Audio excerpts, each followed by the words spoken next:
বসন্ত উৎসবে মাতোয়ারা জেলার বিভিন্ন প্রান্তের ছবি আপনাদের সামনে তুলে ধরছি। এবার শিলিগুড়ির ছবি আপনাদের সামনে তুলে ধরবো। সেখানেও কিন্তু প্রায় সকলে অর্থাৎ কচি কাঁচা থেকে শুরু করে গৃহবধূরাও এই রঙের উৎসবে মেতে উঠেছেন। একে অপরকে আজকের দিনে রাঙিয়ে দেওয়ার পালা।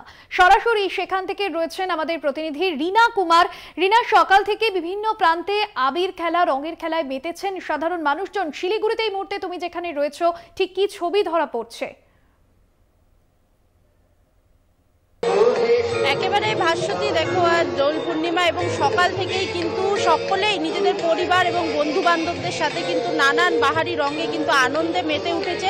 যেখানে বিভিন্ন প্রান্তে কিন্তু একই চিত্র রয়েছে, তেমনই কিন্তু ঠিক শিলিগুড়িরও একই চিত্র, যেখানে সকলে কিন্তু যে রয়েছে আনন্দে মেতে উঠেছে এবং তারা কিন্তু যে জানাচ্ছে তারা কিন্তু বিভিন্ন যে প্রান্ত থেকে তারা এসছে। এবং এই মুহূর্তে কিন্তু আমরা উপস্থিত হয়েছি শিলিগুড়ির যে বসুন্ধরা সেখানে, এবং প্রতি বছরই কিন্তু এখানে যে রয়েছে সাধারণ মানুষের উপচে পড়া ভিড় লক্ষ্য করা যায়। সকলে কিন্তু বিভিন্ন প্রান্ত থেকে এসে শিলিগুড়ির এই বসুন্ধরায় তারা একত্রিত হয় এবং নানান রকম সাংস্কৃতিক অনুষ্ঠান এছাড়াও চিত্র অঙ্কনের মধ্য দিয়ে কিন্তু তারা যে তাদের দোল পূর্ণিমা রয়েছে তাতে কিন্তু মেতে ওঠে। এবং এখানে যারা উপস্থিত রয়েছে তাদের সাথে কথা বলার চেষ্টা করবো এবং যা দেখবো তারা কতটা আনন্দিত এখানে উপস্থিত হতে পেরে। এবং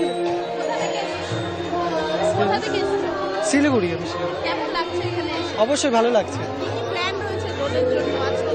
শোনা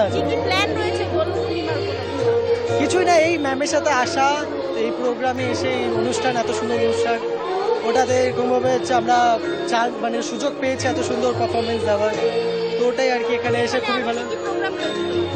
আমাদের শুধু ডান্সেরই আছে, আরো অনেক গান যারা করছে তারা গানের সাথে আছে। সবাইকে শুভ দোল পূর্ণিমা, তোমাকে শুভ দোল পূর্ণিমা, এটাই সবাইকে বলি, সবাই ভালো মতো দোল পূর্ণিমা কাটাক, এটুকু। আমার নাম অভয় দত্ত।